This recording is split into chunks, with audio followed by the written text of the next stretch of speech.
சங்கிலி அவிழ்ந்த கரடி ஒரு உணர்ச்சி மிக்க கதை. ஒரு சிறிய கரடி பிறந்ததிலிருந்து தெருவில் வித்தை காட்டும் ஒருவனிடம் வளர்ந்தது. அது வணக்கம் வைக்கும், சைக்கிள் ஓட்டும், குட்டிக்கரணம் அடிக்கும். பின்னர் ஒரு தட்டு எடுத்து வேடிக்கை பார்ப்பவரிடம் காசு கேட்பதும் வழக்கம். அந்த கரடி எப்போதும் சங்கிலியில் கட்டி வைக்கப்படும். பழம், பன்னு வாங்கித் தருவார்கள். ஒருநாள் அந்த சங்கிலி தானாக அவிழ்ந்தது. முதன்முறையாக அது சுதந்திரமாக நகர்ந்தது. இரவு நேரம்.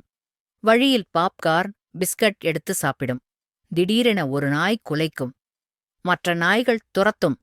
அது ஓட ஓடி ஒரு காட்டுக்குள் புகும். மரத்தடியில் சோர்ந்து தூங்கும். அடுத்த நாள் கண் விழித்து இயற்கையை உணர்கிறது. பசிக்க நடந்து போகும். பழைய பழக்கம் போல பிச்சை கேட்கும். ஆனால் எந்த விலங்குகளும் கவனிக்கவில்லை. அந்த வேளையில் ஒரு குரங்கு மரத்திலிருந்து மாம்பழம் சாப்பிடும்.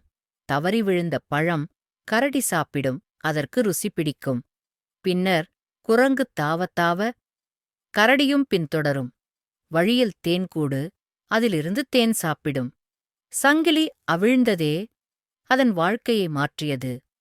நாமும் கட்டுண்ட பாசங்களால், பயங்களால் வாழ்கிறோம்.